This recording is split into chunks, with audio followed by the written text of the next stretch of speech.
Hello students, मैं अमन विश्वास आज आपके सामने केमिस्ट्री की मेरी पहली क्लास लेके आया हूँ। और जैसा कि आप लोग जानते हैं कि कोरोना के अंदर बच्चों की पढ़ाई बहुत ज़्यादा डिस्टर्ब हो चुकी है, जिसको देखते हुए मैंने भी ऑनलाइन क्लास की स्टार्ट की है मेरी क्लासेस के नाम से।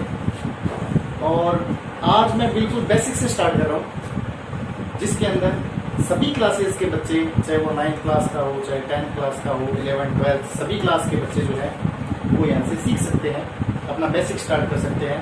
क्योंकि काफ़ी टाइम से हम पढ़ाई से अटैच में नहीं हैं, इस वजह से शायद स्टार्टिंग जो है वो करनी मुश्किल हो रही है। तो इसलिए मैं बिल्कुल बेसिक से स्टार्ट कर रहा हूँ।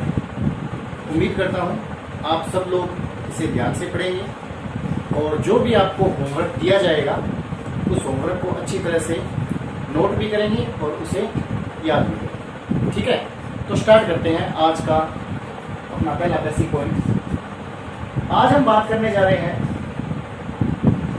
कुछ तत्वों के बारे में, स्टार्टिंग से बिल्कुल, जिसके अंदर आपके सामने एक सारणी तैयार की गई है। इस सारणी के अंदर सबसे पहले मैंने लिखा है परमाणु क्रमांक, 1 से 20 तक परमाणु क्रमांक लिखे हुए। फिर उसके बाद प्रतीक लिखे हुए हैं उस तत्वों के, और ये प्रतीक जिस तत्व के हैं उस तत्व का नाम उसके सामने लिखा हुआ है, और उसके बाद उसकी संयोजकता लिखी हुई है। ये सारणी प्रत्येक बच्चे को 9th से 12th तक के प्रत्येक बच्चे को याद करनी बहुत ही जरूरी है। क्योंकि जब तक ये सारणी याद नहीं होगी, इन तत्वों के नाम, प्रतीक, परमाणु क्रमांक, इनकी संयोजकताएं आपको याद नहीं होगी, तब तक आप केमिकल रिएक्शन नहीं कर पाएंगे। क्योंकि केमिकल रिएक्शन के अंदर कुछ यौगिकों के, कुछ तत्वों के जो फॉर्मूले यूज होते हैं, उन्हें बनाने के लिए हमें जो मेन मैं आपको बताऊंगा कुछ तत्व जिनकी संयोजकताएं, प्रतीक और उनके नाम याद करने बहुत ही जरूरी है। तो आज हमारी पहली क्लास है, तो हम स्टार्टिंग के जो 20 तत्व हैं केवल उन्हीं पर बात करेंगे। ठीक है, तो आइए बात करते हैं, थोड़ा इनके बारे में और जान लेते हैं। ये क्लास जो है वो कंपटीशन के अंदर जो तैयारी कर रहे हैं मेरे दोस्त, चाहे वो किसी भी टीचिंग लाइन के अंदर हो या फिर किसी भी जहाँ पे साइंस आती है, बेसिक साइंस आती है, तो बेसिक साइंस के अंदर भी ये बहुत इंपॉर्टेंट है। तो सबसे पहले हम बात करते हैं परमाणु क्रमांक। परमाणु क्रमांक होता क्या है? तो जैसा कि आप जानते हो कि परमाणु किसी भी पदार्थ का सबसे छोटा कण होता है।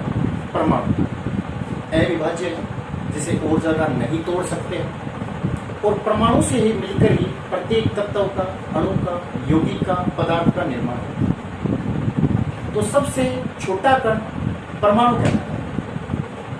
परमाणु के बारे में आप छोटी क्लासों में पढ़ चुके हैं कि परमाणु जो है वो एक वृत्ताकार संरचना होती है इसकी, और इसका जो बीच का भाग होता है परमाणु का वो कहलाता है नाभिक। परमाणु का बीच का भाग कहलाता है नाभिक, और इसकी जो ये बाहर की वृत्ताकार परिधि है इसे बोलते हैं कक्षा या कोश।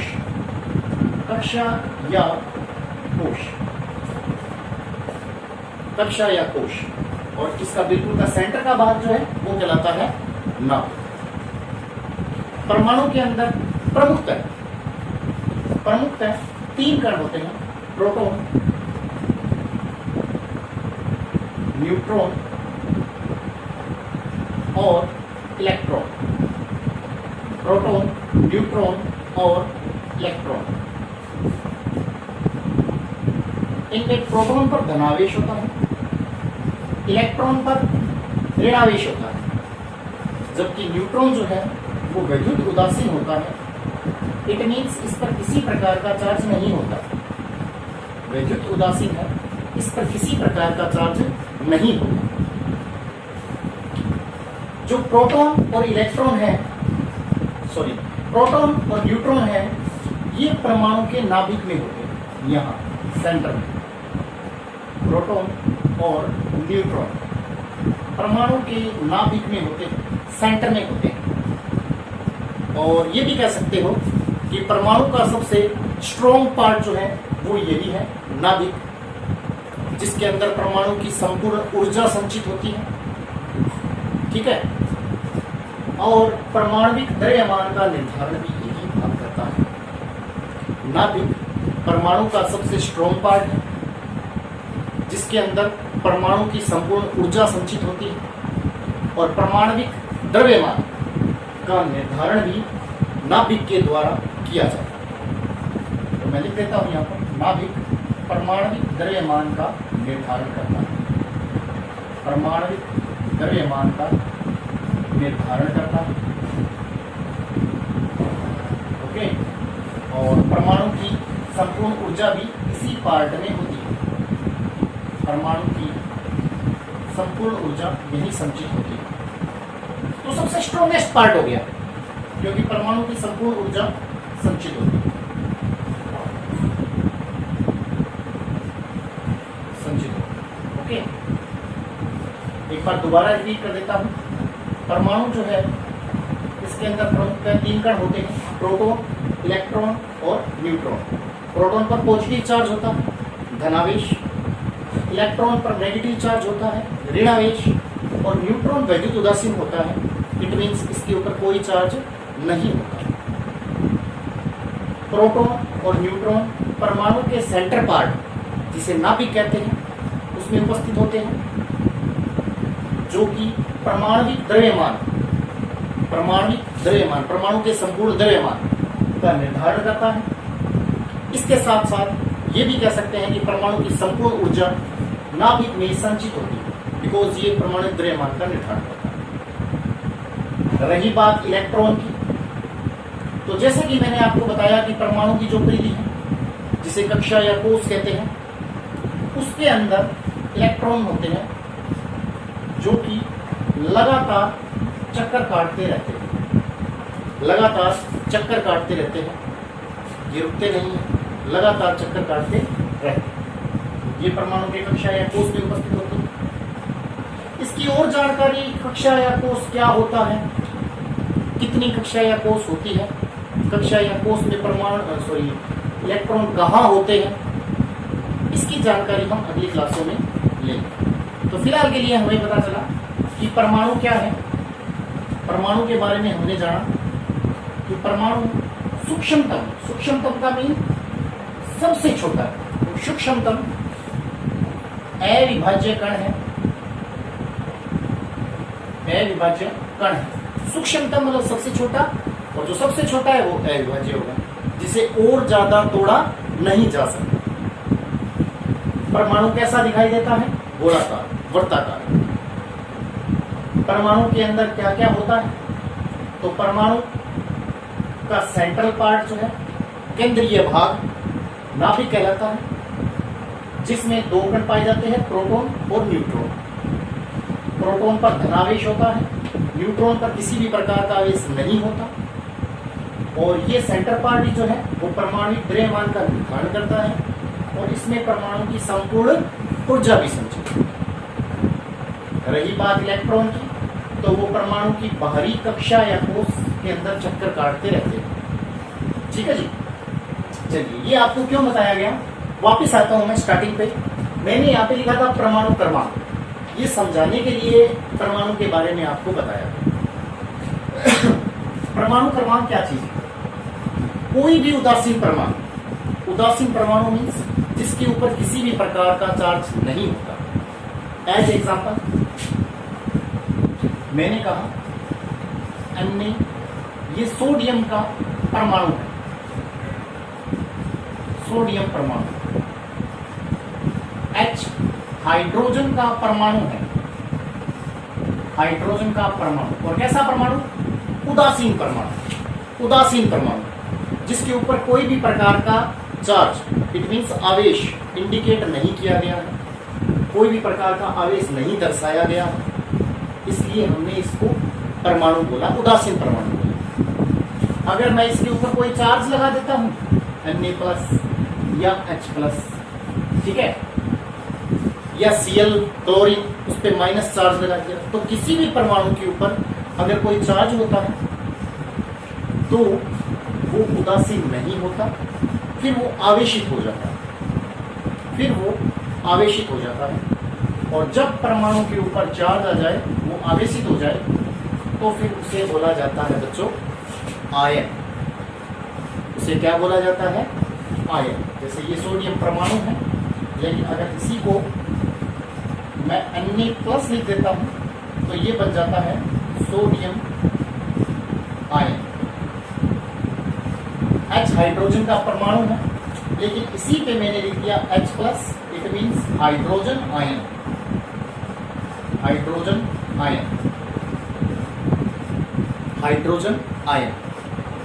फ्लोरीन परमाणु है, लेकिन अगर इस पे चार्ज लगा दिया तो ये बन गया फ्लोरीन आयन। अब ये उदासीन नहीं, मतलब इसके ऊपर कोई ना कोई चार्ज आता, आवेश आता, धनावेश आए चाहे ऋणावेश। यहाँ पर जो वर्ड लिखा गया है उदासीन परमाणु, ये वर्ड लिखा गया है इनके, जिनके ऊपर कोई भी चार्ज नहीं होता। ठीक है जी, चलते हैं। तो उदासीन परमाणु जिसके ऊपर कोई भी प्रकार का आवेश नहीं हो, उस परमाणु में उपस्थित इलेक्ट्रॉन या प्रोटॉन की संख्या, E- का मतलब इलेक्ट्रॉन है, P+ का मतलब प्रोटॉन है। E- का मतलब इलेक्ट्रॉन है, P+ का मतलब प्रोटॉन है। तो किसी भी उदासीन परमाणु, मतलब इस पर चार्ज ना हो, ऐसे परमाणु की बात चल रही है। उदासीन परमाणु पर उपस्थित इलेक्ट्रॉन या प्रोटॉन की संख्या, उनमें जितने इलेक्ट्रॉन है या जितने प्रोटॉन।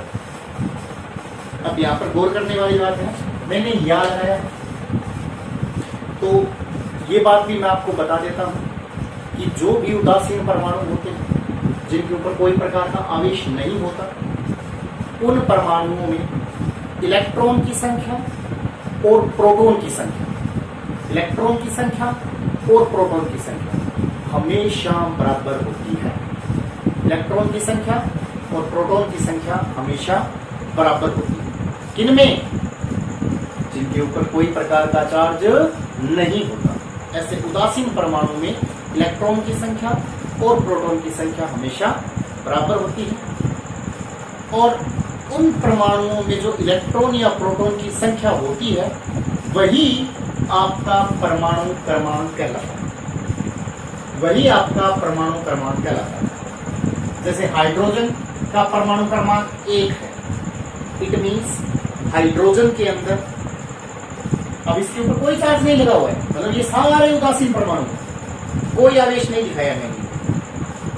तो H प्रतीक है हाइड्रोजन का, मतलब हाइड्रोजन को H से दर्शाते हैं, और इसका परमाणु क्रमांक 1 है।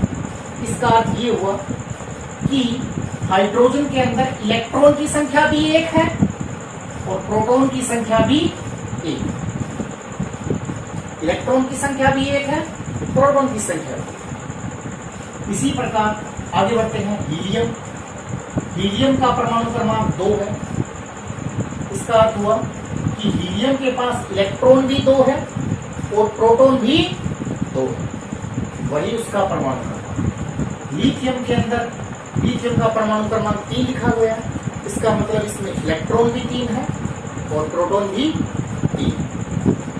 तो इस प्रकार मैंने 30 तत्वों के बारे में बात की।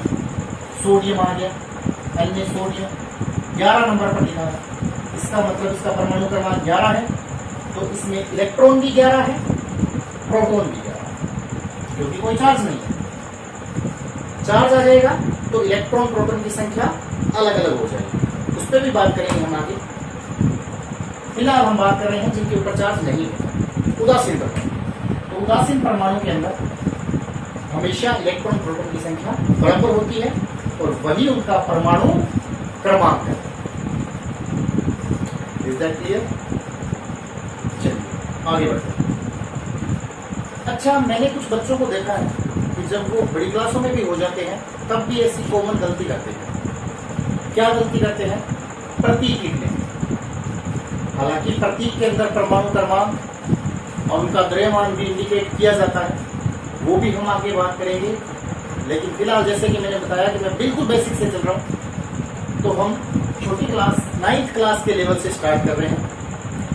तो वहाँ की अगर बात करें, उन बच्चों की बात करें, या फिर जो मेरे दोस्त आर्ट्स के स्टूडेंट हैं और बेसिक साइंस पढ़ना चाहते हैं किसी कंपटीशन की तैयारी के लिए, उनकी बात करें तो उन्हें मैं बताना चाहूँगा कि जैसे हम बात करते हैं हाइड्रोजन की, आपको बोल दिया इसका प्रतीक क्या होता है, तो इसका प्रतीक H होता है, ये तो सबको पता है। लेकिन प्रतीक जब लिखते हैं तो इसमें भी ध्यान रखने वाली बात है कि अगर उस वो प्रतीक, किसी भी तत्व का प्रतीक केवल एक अक्षर का है, अंग्रेजी वर्णमाला के एक अक्षर का है, तो उसे कैपिटल लेटर में दर्शाया जाता है। और अगर किसी तत्व का प्रतीक अंग्रेजी वर्णमाला के दो अक्षर का है, जैसे हीलियम H और E, तो उसका पहला अक्षर अंग्रेजी वर्णमाला के कैपिटल लेटर में और दूसरा अक्षर अंग्रेजी वर्णमाला के स्मॉल लेटर में ही लिखा जाएगा। आप हीलियम को HE ऐसे नहीं लिख सकते, ये गलत है, या HE ऐसे नहीं लिख सकते, ये भी गलत है। कहने का अर्थ ये हुआ कि अगर किसी भी तत्व का प्रतीक एक अक्षर का है तो उसे हमेशा अंग्रेजी वर्णमाला के कैपिटल लेटर में, और यदि किसी तत्व का प्रतीक दो अक्षर का है तो पहला अक्षर अंग्रेजी वर्णमाला के कैपिटल लेटर में, जबकि दूसरा अक्षर अंग्रेजी वर्णमाला के स्मॉल लेटर में लिखा है। इसी प्रकार मैंने सबके लिखे हैं। बेरिलियम का BE होता है, दो अक्षर का है, तो पहला बड़ी ABCD का, दूसरा अक्षर छोटी ABCD का। बोरोन केवल B से इंडिकेट किया जाता है, एक ही अक्षर का है तो कैपिटल लेटर, हमेशा कैपिटल लेटर। ठीक है जी। नाइट्रोजन कैपिटल लेटर, एक ही अक्षर का है। Oxygen O capital letter, fluorine F capital letter, neon Ne capital letter. ठीक है जी। सोडियम Na दो अक्षर का हो गया। अब जो नहीं जानते थोड़ा सा उन्हें और बता देता हूँ। कई बार कॉम्पिटिशन के अंदर भी क्वेश्चन पूछा गया है कि सोडियम, जैसे हमने कहा ऑक्सीजन को O बोला, नाइट्रोजन को N से दर्शाया, कार्बन C, बोरोन B, तो सोडियम तो कोई SO कुछ ऐसा होना चाहिए था, तो ये Na क्यों हुआ?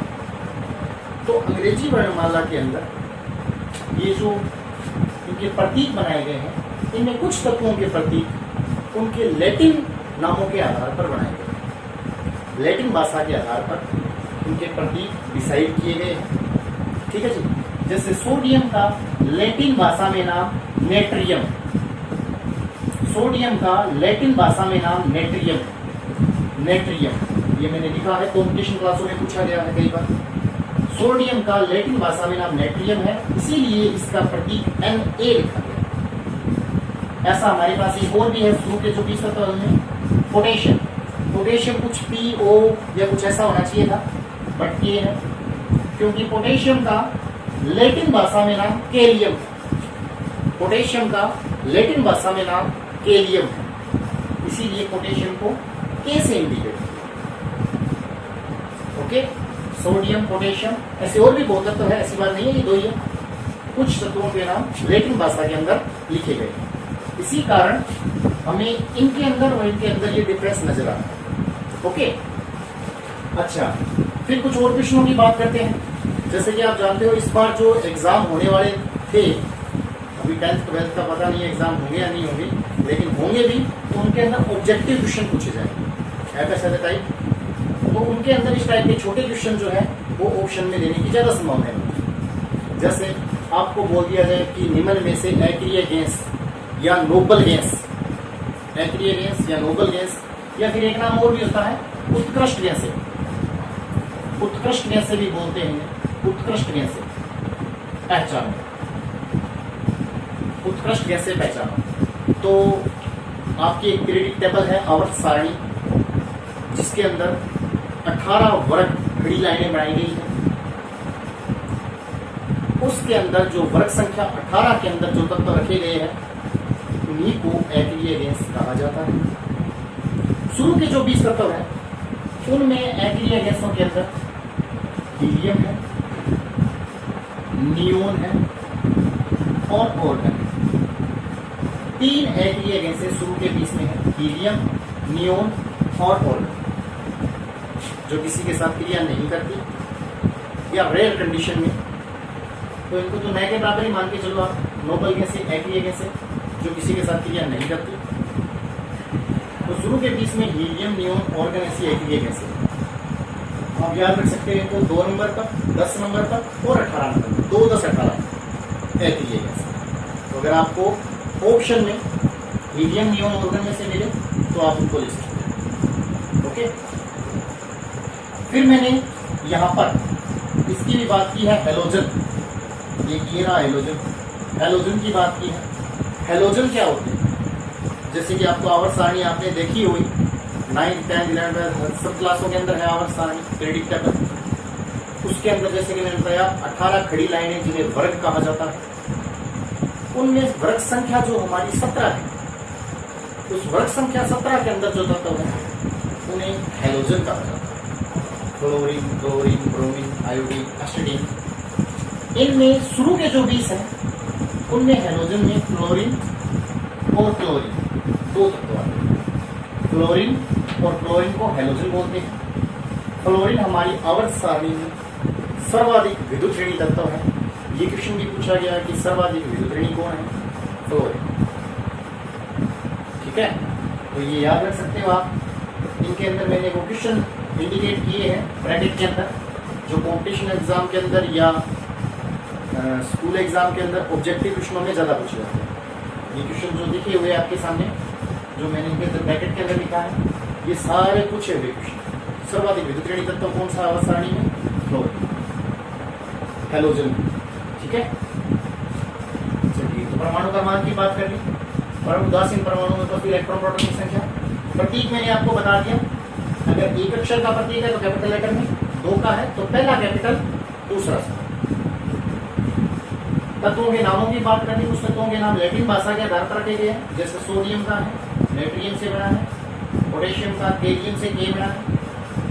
नोबल गैस एक्रिया गैसों की बात करनी, शुरू के बीच में कौन सी है? हेलोजन की बात करनी।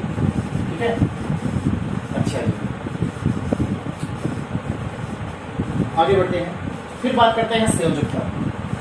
शुरू के 20 तत्वों की संयोजकता याद रखना बहुत सिंपल, बहुत सिंपल। लेकिन इनकी संयोजकता याद रखने से पहले हम ये जानते हैं संयोजकता होती क्या है। तो अगर सिंपल सोबर डेफिनेशन दो तो 2 परमाणुओं के आपस में संयोग करने की क्षमता, 2 परमाणुओं के आपस में संयोग करने की क्षमता ही उनकी संयोजकता कहलाती है। शॉर्ट लिख देता हूं, संयोग करने की क्षमता, संयोग करने की क्षमता उनकी संयोजकता कहलाती है। संयोजकता ना तो धनावेशित होती है ना ऋणावेशित, मतलब किसी भी प्रकार का चार्ज नहीं लिखा जाता संयोजकता के अंदर। जैसे हाइड्रोजन की संयोजकता 1 है तो इसको +1 या -1 नहीं लिखा जाएगा, सीधा 1 लिखा जाएगा। अगर चार्ज आता है तो फिर ये संयोजकता नहीं, ऑक्सीकरण अंक कहलाता है। ओके, तो हम यहाँ पे संयोजकता पढ़ रहे हैं फिलहाल, तो लिखने का सबसे बेटर तरीका ये कि किसी भी तत्वों की संयोजकता जो है वो बिना चार्ज के आप लिखें। शुरू के 20 तत्वों की कैसे याद करें? आपको हाइड्रोजन की याद रखनी पड़ेगी 1। उसके बाद जो आते हैं उनको अगर आपको ये तत्व क्रमानुसार याद है तो इनकी संयोजकता याद रखना बहुत ईजी है। 0, 1, 2, 3, 4।